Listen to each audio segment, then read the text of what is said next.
Okay, it has been a while since I've ever talked in a video. I just keep releasing 4K Twixtor clips and just random other content from Jurassic Blocky. And yeah, that's pretty much it. But the main topic for this video is Jurassic World versus the Five Nights at Freddy's franchise. And trust me when I say this matchup is not even close. People really like to think the FNAF characters are just clankers that can easily get destroyed by almost anything.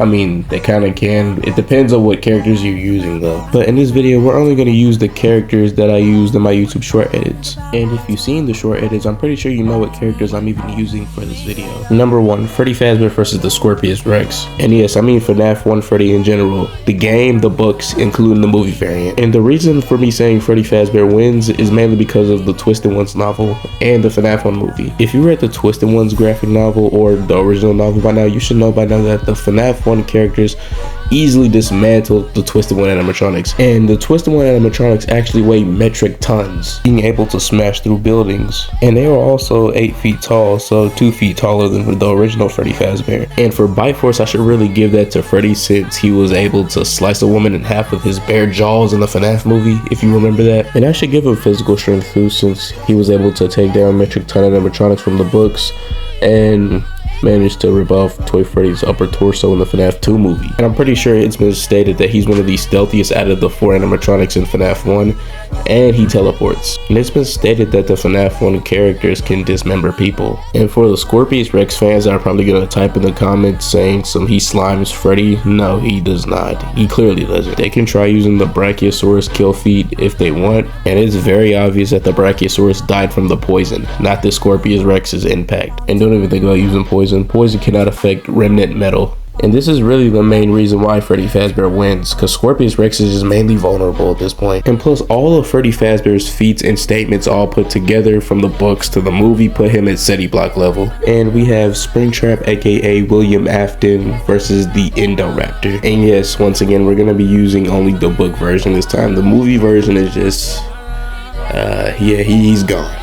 And the reason is very obvious of why Springtrap even wins against the Indoraptor. All because of Remnant and Agony. We're gonna talk about Agony later on this video, since that's a major important character. Mainly the stuff he did in the Fazbear Frights novels literally put him at low outer-versal, which is the main reasoning for why he wins against Indoraptor. And the stuff he did in the Fazbear Fright novels is all a part of Agony. And like I said, we'll get onto that when it comes to his character. But for now on, Springtrap negs the Indoraptor. Okay, now we have the Mimic versus pretty much the whole entire franchise in general. We're not including marine reptiles nor the sauropods. I'm pretty sure it's obvious why he wins to begin with, and people continue to argue that 90% of the dinosaurs kill him. No, they don't. They clearly don't. Mind you, this is the same character that survived gallons of boiling hot lava twice in a row. The same character that pushed a forklift effortlessly with one arm.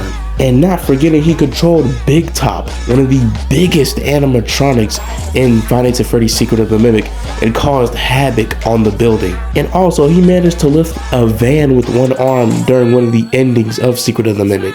And y'all are still saying Rexy, Giga, Spino, Indom wins against this thing? Hell to the no. He scales higher than building level. And in conclusion, the Mimic solos the whole verse.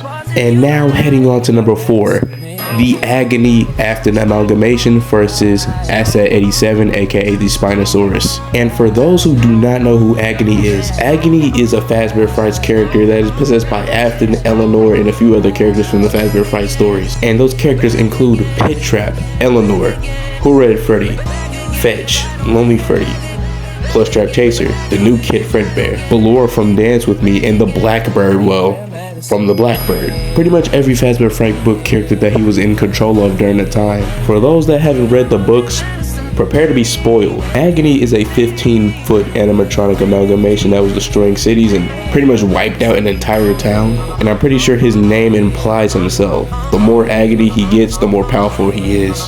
And allow me to say this loud and clear. Emotions and feelings are powerful physically or mentally within the FNAF universe. Like for example, in FNAF 6, William Afton actually died. The only reason why he's alive and possessing Agony because Golden Freddy kept him alive and kept him thinking that he was in hell, which takes place in Ultimate Custom Night. And Golden Freddy's abilities are pretty much blinded by rage. So it's obvious that the emotions are obviously powerful within the series. Y'all can use any statement or feat you want, regardless. Spino is getting overpowered by Agony. The more hatred Agony feels, the more stronger he gets every single emotion that hits him. And Spino has been easily debunked several times. And in conclusion, Agony shreds both JWCC and JP3 Spino. Now finally, Lefty versus the Indominus Rex. Oh my god. Guys, I think people are actually forgetting how strong Charlotte Emily is. God has literally stated and implied that Lefty was possessed by the marionette during the events of Five Nights at Freddy's Pizzeria Simulator. And I hate the fact that people like to see the FNAF franchise as just weak characters compared to other universes without actually analyzing or researching anything. And these are people that haven't even read a book yet, which is disappointing. Okay, let's just get back to the actual reason why Lefty negs the Indominus Rex. Okay, Indom's statements or feats are just useless at this point. Mainly because the marionette and Lefty are both the same exact character, if you listen to their voice lines carefully. Seeing you powerless is like music to me. It will all be over soon. The reason why the marionette sounds raspy in Lefty's voice lines because she is cramped up inside Lefty. And since the marionette and Lefty are the same character, they basically scale to each other. And plus in the Fazbear Frights books, she was also the cause of Agony's death, one of William Afton's most strongest forms. The Agony amalgamation that was able to create a whole time warp ball pit into the pit. The same Afton amalgamation that swapped in with human kid bodies. The same Agony that can hack through anybody's device. The same Agony that found out so many ways had to kill a person. For those that read the Fazbear Fright novels, I'm pretty sure you know exactly where I'm going with this. And yes, Lefty plus the marionette defeating Agony scales above the whole Jurassic franchise in general. And mind you, Agony scales at low outer versal. And every event in the Fazbear Fright novels was all controlled by Agony. The time warping ball pit from Into the Pit, swapping bodies, Lonely Freddy and Eleanor, hacking multiple devices, aka Fetch. Every story in the Fazbear Fright novels is being controlled by Agony, and her defeating Agony puts her at high outer versal. And oh, before you say, aren't the books a different timeline from the games? No, they're in the same exact timeline. The Fazbear Fright novels are taking place directly after the FNAF 6 fire. And I think you guys are forgetting the fact that the marionette has soul manipulation, which is one of her main hacks abilities since she gave life to the main animatronics in FNAF 1 and in FNAF 2. She can also manipulate the soul and the body, and she can do the same thing to a living and breathing animal, which considers the dinosaurs in Jurassic World. And y'all think Indominus Rex wins now? And plus, when she's possessing Lefty, she's even stronger than her original self. And this is pretty much the reason why Lefty negs the Indominus Rex. And that'll be pretty much it for the video. Hopefully you enjoyed this video. If you're a hater, well, I'm sorry for you. But at the end of the day, like, subscribe, love you guys, and peace out. My content might change, so I'm gonna make the last couple debate or power scaling videos. It might be changed to plus content, so yeah. See y'all later.